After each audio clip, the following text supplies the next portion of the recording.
आपणा सर्व पत्रकारांचं आजच्या या पत्रकार परिषदेच्या निमित्तानं मी सहर्ष स्वागत करतो। आज या ठिकाणी आपणा सर्वांना बोलवून पत्रकार परिषद घेण्याचा उद्देश गेल्या आठवड्यामध्ये फलटण तालुक्यामध्ये डॉक्टर संपदा मुंडे यांच्या आत्महत्या झाली आणि त्या आत्महत्येचे पडसाद संपूर्ण महाराष्ट्रामध्ये वेगानं उमटले जात आहेत। आपण सर्वजण पाहतो। प्रथमतः मी या पीडित महिला डॉक्टर संपदा मुंडे यांना भावपूर्ण श्रद्धांजली अर्पण करतो। फलटण तालुक्याच्या इतिहासात प्रथमच ही अशी दुर्घटना घडलेली आहे आणि या घटनेच्या अनुषंगानं मी आज आपल्याशी या ठिकाणी माझं मत व्यक्त करणार आहे। झालेला प्रकार हा दुर्दैवी तर आहेच। या प्रकरणाशी निगडीत संबंधित जे कोणी अधिकारी असतील, इतर काही कार्यकर्ते असतील किंवा कोणी असेल, यांच्यावर कडक कायदेशीर कारवाई व्हावी आणि त्यांना कठोरात कठोर शिक्षा व्हावी असं माझं वैयक्तिक मत आहे।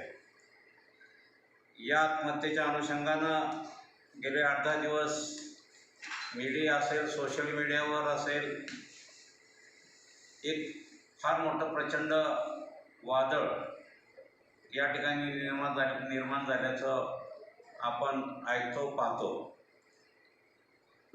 माझ्या माहितीप्रमाणे हे आत्महत्येचं प्रकरण ज्या पद्धतीनं हाताळलं गेलं पाहिजे होतं, त्याऐवजी आत्महत्येचा हे प्रकरण एक वेगळ्या पद्धतीनं भरकटत नेण्याचा प्रयत्न चालल्याचं असं मला दिसून येतं।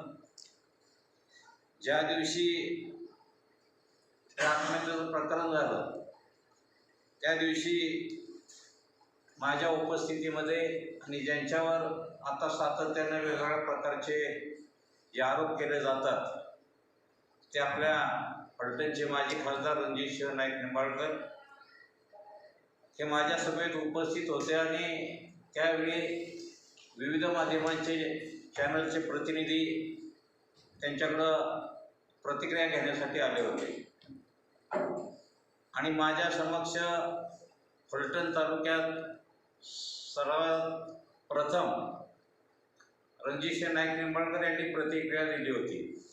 त्यांनी प्रतिक्रिया काय दिली होती की ही घटना दुर्दैवी आहे, या घटनेशी संबंधित सर्व लोकांच्यावर कायदेशीर कारवाई करून गुन्हा दाखल करा, SITची स्थापना करा, ही स्वतः खासदार रणजित नाईक निंबाळकर यांनीच मागणी केली होती आणि कसल्याही परिस्थितीत या आत्महत्येप्रकरणी जे संबंधित कोणी असतील त्यांच्यावर कठोरात कठोर कारवाई करून त्यांना जास्तीत जास्त शिक्षा व्हावी या दृष्टीनं मी सुद्धा प्रयत्नशील असणाऱ्या अशा प्रकारची मुलाखत किंवा प्रतिक्रिया रणजित नाईक निंबाळकर यांनी फलटण तालुक्यात पहिल्यांदा माझ्या साक्षीने माझ्या समवेत दिली होती। आता हे झाल्यानंतर माझं व्यक्तिगत मत असं आहे की पीडितेला निश्चितपणे न्याय मिळाला पाहिजे, तिच्या कुटुंबियांना न्याय मिळाला पाहिजे आणि या प्रकरणातील खरं सत्य लोकांच्या समोर, जनतेसमोर आलं पाहिजे आणि या संबंधात प्रकरणात अडकलेल्या सर्वांना जास्तीत जास्त शिक्षा होऊन त्यांच्यावर कारवाई ही झाली पाहिजे, याच्याशी कुणाचंही दुमत असायचं कारण नाही. परंतु या 8-10 दिवसामध्ये हे प्रकरण झाल्यानंतर या तालुक्यामध्ये किंवा राज्यामध्ये ज्या प्रतिक्रिया येतात, ज्या आपण विविध चॅनलवर बातम्या पाहतो, त्या जर पाहिल्या तर मूळ मुद्दा थोडासा बाजूला केला जातोय असं माझं मत आहे. पीडित महिलेला न्याय मिळावा आणि त्या प्रकरणाशी संबंधित विषयावर बोलून त्याच्या विरुद्ध आवाज उठवण्याच्या ऐवजी केवळ राजकीय द्वेषापोटी या प्रकरणात काही माजी खासदार रणजित नाईक निंबाळकर यांना मुद्दाम टार्गेट करून त्यांची राजकीय कारकीर्द मलिन करण्याचा सातत्यानं प्रयत्न होत असं दिसून येतं. यामध्ये काही विरोधी पक्षाचे लोक असतील, मुद्दाम होऊन हे आत्महत्याचं प्रकरण बाजूला ठेवून आणि केवळ राजकीय उद्देश ठेवून सातत्यानं रणजित नाईक निंबाळकर यांच्या विरुद्ध एक वेगळ्या प्रकारचे आरोप प्रत्यारोप करण्याचा प्रयत्न करतात. त्यामध्ये प्रामुख्यानं रणजित नाईक निंबाळकर यांचा राजकीय दबाव त्या डॉक्टरांच्या वरती असायचा, रिपोर्ट बदलून द्या किंवा कायदे, अशा प्रकारचे आरोप पीएच्या मार्फत रणजित नाईक निंबाळकर करत होते. अशा प्रकारचं मी सातत्यानं या प्रतिक्रियेमध्ये ऐकत असतो. पण माझं मत असं आहे की राजकीय क्षेत्रामध्ये काम करत असताना खासदार असतील, आमदार असतील, मी असेल किंवा आणखी कोणी विरोधी पक्षाचे लोकप्रतिनिधी असतील, कार्यकर्ते येतात, काम घेऊन येतात आणि त्यावेळेला आपल्या व्यथा नेत्यांच्या समोर मांडतात. मग कुणाचं तहसीलदारांच्याकडं काम असतं, कुणाकडं पोलीस स्टेशनला काम असतं, इतर ठिकाणी इरिगेशन खात्यात काम असतं, MSCBकडं काम असतं. त्यावेळेला कार्यकर्त्यांना न्याय देण्याच्या उद्देशानं प्रत्येक नेता हा आपापल्या कार्यकर्त्याला मदत करण्याच्या उद्देशानं त्या संबंधित विभागाला फोन करून की बाबा असा असा हा कार्यकर्ता तुमच्याकडे पाठवतो आणि त्याला थोडीशी अशी अडचण आहे, त्याच्यावर अन्याय होतो आहे, त्याला अशा प्रकारची थोडीफार अशी कायदेशीर मदत करा.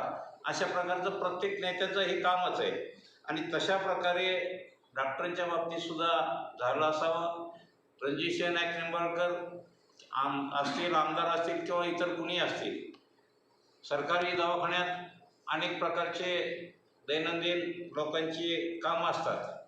त्यामध्ये कोणी आजारी असेल, कोणाचं पोस्टमॉर्टम लवकर करा असं असेल, किंवा कोणाला सर्पदंश झाला असेल, कोणाच्या बाळंतपणाच्या बाबतीत काही अडचणी असतील, मोफत औषध सुविधा मिळण्याचे प्रश्न असतील, या सर्व प्रश्नांसाठी आरोग्य विभाग हा तालुक्याचा अतिशय महत्त्वाचा विभाग असल्यामुळं या विभागाशी लोकप्रतिनिधींचा सातत्यानं संबंध असतो. आणि त्या अनुषंगानं अनेक वेळा या आरोग्य विभागाशी, मेडिकल ऑफिसरशी लोकप्रतिनिधींना सातत्यानं फोन करावे लागतात, त्यांना सूचना द्याव्या लागतात किंवा कार्यकर्त्यांना अशा प्रकारच्या मदतीचं विनंती त्यांना करावी लागते. आणि अशा प्रकारचे फोन सातत्यानं सर्वच नेत्यांना करत असतात. त्याला रणजित नाईक निंबाळकरसुद्धा अपवाद नाहीत. परंतु केवळ त्यांना कुठंतरी राजकीय षडयंत्र करून गुंतवण्याचा प्रयत्न करून तालुक्यातील काही विरोधी पक्षाच्या नेत्यांनी त्यांच्या माध्यमातून राज्य पातळीवरील काही विरोधी पक्ष नेत्यांना हाताशी धरून एक बेछूट आरोप करण्याचं षडयंत्र गेल्या आठवड्यापासून चालू केलेलं आहे आणि ते पूर्णतः चुकीचं आहे असं माझं मत आहे. एखाद्या व्यक्तीचा दुर्दैवी मृत्यू आत्महत्येनं झाला असताना आणि त्या पीडितेला न्याय मिळवून देण्याचा विषय बाजूला ठेवून केवळ आपला विरोधक म्हणून आणि जी रणजितसिंह नाईक निंबाळकर यांची जी आता तालुक्यामध्ये विकास कामाची घोडदौड जी चाललेली आहे ती थांबवण्याचा किंबहुना ती रोखण्यासाठी अशा प्रकारचे उद्योग विरोधकांच्याकडून चाललेले आहेत. त्यात राज्याचे मुख्यमंत्री देवेंद्रजी फडणवीस यांची फलटणला झालेली अतिविराट सभा आणि त्या सभेच्या अनुषंगानं विरोधकांना थोडीसं भीतीचं वातावरण निर्माण झालं असावं असं मला वाटतं. आपलं अस्तित्व आता संपलेलंच आहे आणि थोडंफार राहिलेलं अस्तित्व या सभेमुळं किंवा रणजितसिंह नाईक निंबाळकर यांच्या एक चौफेर जी घोडदौड विकासाची चालली यामुळं संपतंय का काय ही भीती मनात असल्यामुळं आणि त्यामुळं या आत्महत्या प्रकरणाशी कुठला काडीचाही संबंध नसताना त्यांना गोवण्याचा किंवा त्यांच्यावर आरोप करण्याचा एक केविलवाणा प्रयत्न विरोधकांच्याकडून होत आहे. त्याचा मी जाहीर निषेध या ठिकाणी आपल्या माध्यमातून करतो. बीड भागातून तोडणी मुकादम किंवा राष्ट्रवादी शरद पवार गटाचे काय नाव मला आठवत नाही, महबूब शेख यांचंही वक्तव्य आपण अनेक वेळा पाहतो, त्यांच्या प्रतिक्रिया येतात. विषय आहे पीडितेनं आत्महत्या का केली त्या बाबतीतले कारणं शोधून त्यांच्या जे संबंधित असतील त्यांच्यावर कठोर कारवाई करावी हा मुख्य विषय आहे. तो विषय बाजूला ठेवून हे महबूब शेख यांनी 8 दिवस मी सातत्यानं रोज बघतो की आपली ते प्रतिक्रिया देताना रणजितसिंह नाईक निंबाळकर हे कसे गुंड आहेत, कसे दादागिरी करतात, कशी दहशत निर्माण करतात हे दाखवण्याचा केविलवाणा प्रयत्न ते करतात. त्यांच्या बाबतीत जे आरोप होतात महबूब शेखकडून की कारखान्याचे मुकद्दम असतील, टोळीवाले असतील, त्यांना बोलवून रणजितसिंह नाईक निंबाळकर आणि कारखान्याचे लोक मारहाण करतात, उलटं टांगून मारतात, कुठंतरी असे बांधून ठेवतात वगैरे असे चुकीच्या पद्धतीचे आरोप केले जातात. माझ्या माहितीप्रमाणे मीही एक 15 वर्ष एका कारखान्याचा चेअरमन होतो. मीही साखरवाडीचा कारखाना 15 वर्ष चालवलेला आहे. हा कारखाना चालवत असताना तोडणी वाहतुकीच्या बाबतीत फार विचित्र अनुभव माझ्यासह महाराष्ट्रातील सर्व कारखानदारांना येतात. बीड भागातला असेल, नंदुरबार भागातला असेल, परभणी भागातला असेल किंवा पश्चिम महाराष्ट्र विदर्भ मराठवाड्यातील हे सर्व तोडणी वाहतूक कामगार जे असतात त्यांची पद्धत आपल्या माहितीसाठी थोडक्यात मी सांगतो. एक मुकदम असतो, आमच्या कारखान्यावर येतो, माझ्याकडे येताना तो 50 बैलगाड्या माझ्या किंवा 50 ट्रॅक्टर आहेत म्हणतो, 50 ट्रॅक्टरचे पैसे माझ्याकडून घेतो. तो मुकदम इतर 4 ठिकाणी मग तिथून श्रीराममध्ये तोच करार करतो, शरीवमध्ये तोच करार करतो, स्वराजमध्ये तोच करार करतो. असे अनेक प्रकार 15 वर्षात मी स्वतः अनुभवलेले आहेत. सांगायचा उद्देश असा की 50 ट्रॅक्टर किंवा बैलगाड्यांचे पैसे एक मुकदम घेऊन जातो आणि तो 5 कारखान्याशी तशाच प्रकारचा करार करतो आणि ज्या वेळेला कारखाना सुरू करण्याची परिस्थिती येते त्यावेळेला मग एका कारखान्याला 5 ट्रॅक्टर, दुसऱ्या कारखान्याला 5 ट्रॅक्टर, पैसे घ्यायचे 50 ट्रॅक्टरचे, वाहनं द्यायची 5-5 वगैरे आणि मग हे प्रकार वाढायला लागल्यानंतर मी ज्यावेळेला चेअरमन होतो त्यावेळेला असे FIR वगैरे करायची पद्धत नव्हती. तर त्यांनी दिलेले चेक किंवा ॲग्रीमेंटच्या आधारे दिवाणी कोर्टात त्याच्याविरुद्ध दावा लावणे किंवा चेक असेल तर 138च्या केसेस करणे एवढाच पर्याय होता. परंतु कोट्यवधी रुपये प्रत्येक कारखान्याचे ह्या तोडणी वाहतूक मुकदमांच्याकडून बुडवले जातात आणि त्यामध्ये सगळ्या मुकदमांना जबाबदार धरता येणार नाही. 75% त्या भागातले मुकदम हे अतिशय चांगल्या प्रकारे काम करतात, व्यवहार व्यवस्थित ठेवतात. पण 25% मुकदम आणि जसे हा महबूब शेखसारखा एक एजंट टाईपच तो काम तिथं करतो. राष्ट्रवादीचा जरी पदाधिकारी असला तरी तोडणी वाहतुकीचे एजंटांना अशा फसवाफसवीच्या प्रकरणामध्ये तो टोळी मोकदमाना प्रत्येक कारखान्यात घेऊन जाणं, त्यांचे करार करणं, त्यांच्याकडून ॲडव्हान्स घेणं वगैरे असे प्रकार त्याचे सातत्यानं चालवले असतात. आणि म्हणून ह्या प्रकारचे असे गलिच्छ आरोप त्यांच्याकडून होत असतात. आणि हे असताना नंतर महाराष्ट्र राज्य साखर सहकारी संघ, साखर आयुक्त आणि सर्व कारखानदारांची मिळून हे थांबवण्यासाठी कारखान्यांचे कोट्यवधी रुपयाचा होणारा तोटा किंवा ट्रक मालक जे आहेत त्यांच्याकडून जे सुद्धा लाखो रुपयाची फसवणूक मुकदमाच्याकडून काही मुकदमाच्याकडून केली जाते.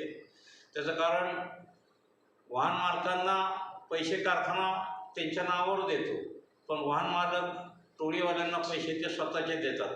कारखाना एखाद्या वाहनाला 5-6 लाख रुपये ॲडव्हान्स देतो, परंतु टोळीवाल्यांना वाहन मालक 20 ते 25 लाख रुपये टोळी मालकांना दिल्याशिवाय तर टोळ्या येत नाही. आणि म्हणून अनेक वाहन मालक या ठिकाणी वेगळे आणले जातात, ते तुमच्याशी बोलतील, त्यांच्या प्रतिक्रिया देतील, परंतु अनेक वाहन मालकांची कुटुंब उद्ध्वस्त झालेली आहेत ह्या टोळी मालकांनी पैसे बुडवले आणि टोळ्यांना आल्यामुळं. काही लोकांना जमिनी विकायला लागल्या, काही लोकांना वाहनं विकायला लागली, अशा प्रकारची परिस्थिती आहे. आणि म्हणून या परिस्थितीतून कारखान्याला कुठंतरी दिलासा मिळावा म्हणून प्रत्येक कारखानदार काय करतो, सीझन संपायच्या वेळेला जर अशा मुकदमांची जर 4-2 वाहनं जर असली तर ते कारखान्यात लावायची ही परंपरा. मग ते वेगळ्या पद्धतीनं पैसे आणून भर आणि तुझी वाहनं घेऊन जा, अशा प्रकारचं महाराष्ट्रातील सगळे कारखाने करतात. त्याला स्वराज कारखान्याचा अपवाद नाही.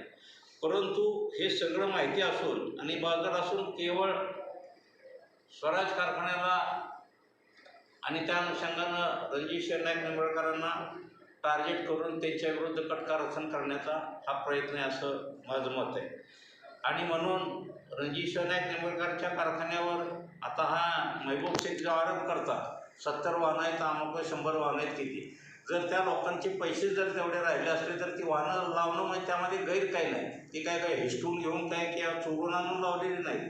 तुम्ही पैसे नेले, पैसे भरले नाहीत किंवा तुमचे पैसे धंदा करून फिटले नाहीत म्हणून ती वाहनं सिक्युरिटी म्हणून लावलेली कुठंही असतात आणि तशा पद्धतीने लावलेली असावी. आणि कारखानदार ज्या वेळेला हे पैसे देतो त्यावेळेला कारखाना स्वतःचे पैसे देत नाही, कारखाना 12-13% व्याजानं पैसे घेऊन ते पैसे तोडणीवाल्यांना देत असतो. म्हणून हे कारखान्याचं नुकसान टाळण्यासाठी हे असे प्रकार होत असतात. त्या काळात असे FIR वगैरे दाखल करण्याची पद्धत नव्हती, परंतु बोलण्याच्या ओघात ते राहून गेलं की साखर संघ, महाराष्ट्र शासन, साखर आयुक्त यांची एक संयुक्त मिटिंगमध्ये याला आळा बसावा म्हणून ज्या कारखान्याची अशा टोळी मुकदमांच्याकडून फसवणूक केली जाते त्यांच्यावरती 420 खाली गुन्हे दाखल करावेत, अशा दाखल करून द्यावेत, अशा प्रकारचे आदेश सर्व संबंधित पोलीस ठाण्यांना दिले गेले. आणि त्या आधारावर या स्वराज कारखाने किंवा रणजित नाईक निंबाळकरच्या कारखान्याच्या प्रतिनिधींनी पोलीस स्टेशनला केसेस केल्या असाव्यात असतील. आता महबूब शेख यांच्या म्हणण्याप्रमाणे आणि जे आपल्या सुषमा अंधारे आहेत शिवसेनेच्या उपनेत्या, त्यासारख्या त्यांचंही मी मुलाखत किंवा प्रतिक्रिया ऐकतो आणि मोठ्या हातवारे करून त्या सांगत असतात 277 केसेस स्वराज कारखान्याने या तोडणीवाल्यांच्यावर केल्या आणि 277 नाही 500 केल्या. त्यात गैर काय, जर 500 लोकांना पैसे दिले असले आणि त्यांनी जर काही एकही पैसा भरला नसतील किंवा कारखान्यावर वाहनं लावली नसतील तर 277च काय 500 वाहनं दिले नाही तर 500 FIR होणार, त्यामध्ये गैर काय. पण त्या 277 भाऊ करून त्याचा 277 FIR एक पोलीस स्टेशन दाखल करून घेतं आणि कारखाना करतो. त्यामध्ये वावगं काय, त्याचाही अभ्यास ज्या वेळेला आपण प्रतिक्रिया देतो त्यावेळेला प्रतिक्रिया देताना प्रत्येक गोष्टीचा बारकाईनं अभ्यास करून विचार करून प्रतिक्रिया देणं आवश्यक आहे. केवळ कुठलं तरी माध्यमातून एक चुकीच्या पद्धतीची माहिती क्रिएट करून एखाद्या चांगल्या माणसावर असे गलिच्छ आरोप करणं हे कृपया थांबलं पाहिजे, अशा प्रकारचं माझं मत आहे. आणि केवळ राजकीय श्रेयवादासाठी बेछूट आरोप करून एखाद्याची राजकीय प्रतिमा किंवा राजकीय जीवनच उद्ध्वस्त करण्याचा हा जो प्रयत्न फलटण तालुक्यातून आणि महाराष्ट्रातील विरोधी पक्षांच्याकडून चाललेला आहे तो निंदनीय आहे. त्याचा मी जाहीर निषेध या ठिकाणी आपल्या माध्यमातून करतो. हा प्रकार झालेला आहे, तुम्ही पहिल्यांदा सांगितलं, तो निंदनीय आहे, दुर्दैवी आहे आणि अशा प्रकरणाशी कुणी पाठीशी घालू नये. आम्ही घालणार नाही, रणजित नाईक निंबाळकरही घालणार नाही. परंतु केवळ स्वतःच्या राजकीय स्वार्थासाठी आणि आपलं राजकीय अस्तित्व आता संपतंय का काय अशी मनामध्ये भीती निर्माण झाल्यामुळं आपल्या तालुक्यातील काही महाभाग या राज्य पातळीवरच्या नेत्यांना हाताशी धरून रणजित नाईक निंबाळकरची प्रतिमा मलिन करायची आणि त्यांचं राजकीय उद्ध्वस्त करण्याचा केवळाना प्रयत्न करतायत. त्याचाही मी जाहीर निषेध या ठिकाणी करतोय. आणि कुठं एक मराठीत म्हणे, कावळ्याच्या शापानं कुठं गुरं मरत नाहीत, तशातला प्रकारे कुणी काही झालं तरी रणजित नाईक निंबाळकर त्यांचे कार्यकर्ते आम्ही त्यांच्यासोबत आहोत. आणि असे चुकीचे आणि बेजबाबदारपणे केलेल्या आरोपाला असं कुणी असे भीक घालणार नाही. आणि असे प्रत्यक्ष माझं मत असं आहे की आरोप सिद्ध झाले, रणजित नाईक निंबाळकरांचं नाव या प्रकरणामध्ये दुरान्वयसुद्धा जर आलं तरीसुद्धा त्याच्यावर कारवाई सरकार त्याच्या पद्धतीनं करावी असं आमचंही मत आहे. त्यामध्ये दुमत असायचं कारण नाही. परंतु कुठलाही संदर्भ नसताना, दुरान्वयी या प्रकरणाशी संबंध नसताना केवळ स्वतःच्या राजकीय पोळ्या भाजण्यासाठी अशा प्रकारचे निंदनीय प्रकार किंवा आरोप केले जातात. हे चुकीचं आहे हे सांगण्यासाठी मी तुम्हा सर्वांना निमंत्रित केलेलं आहे. या चाललेल्या प्रकारामध्ये हे दुर्दैवी प्रकार प्रत्येकाने थांबावेत. आता माझ्या माहितीप्रमाणे आपल्याच माध्यमातून सुषमा अंधारे या 3 तारखेला फलटणला येत आहेत. माझ्या माहितीप्रमाणे त्यांनी जे वक्तव्य केलेले आहेत ते जुन्या शेळ्या आमटीला कळ देण्याचा एक प्रकार त्यांच्याकडून होतो आहे.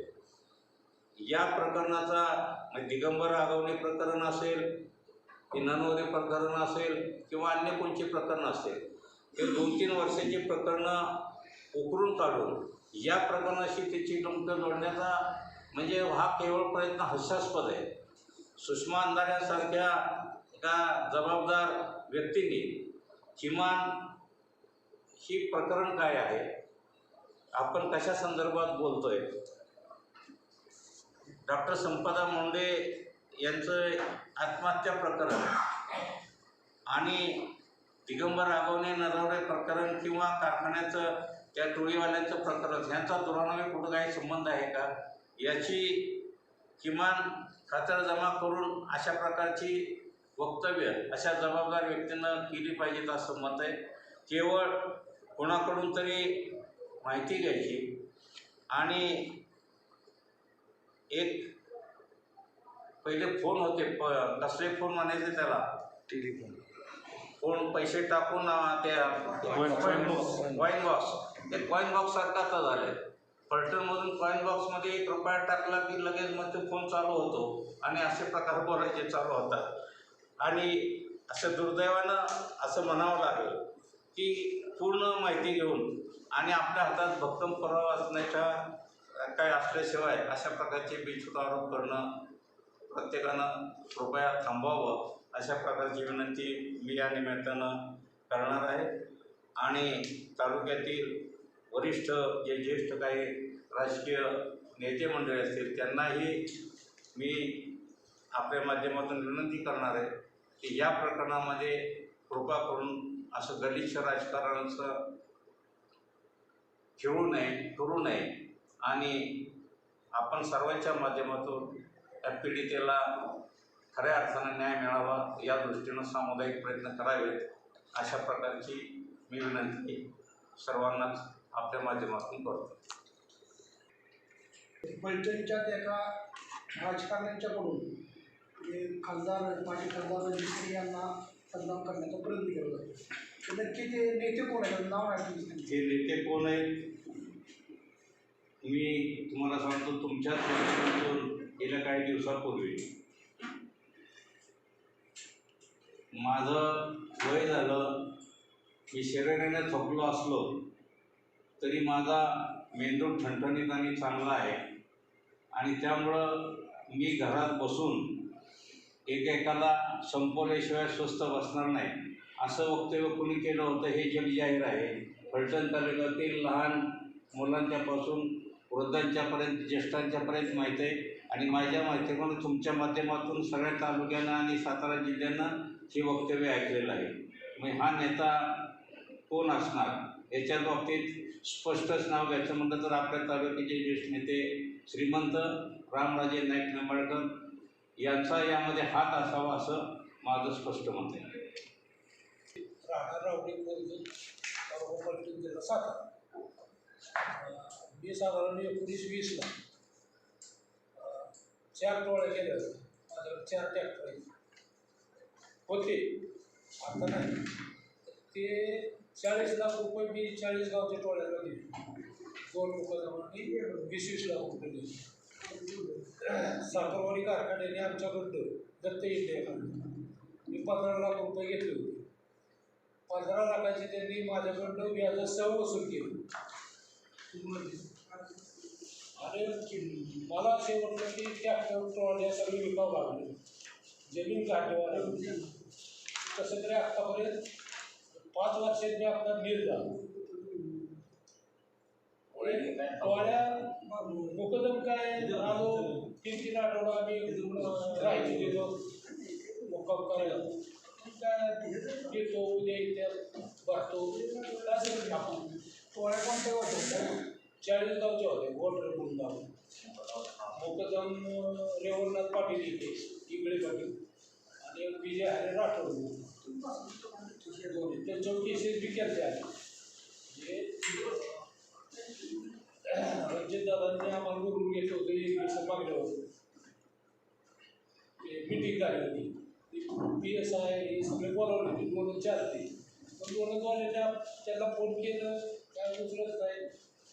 पण त्याचं तुम्ही व्यापार दाखल करा हे करा, पण मी काहीच केस आहे.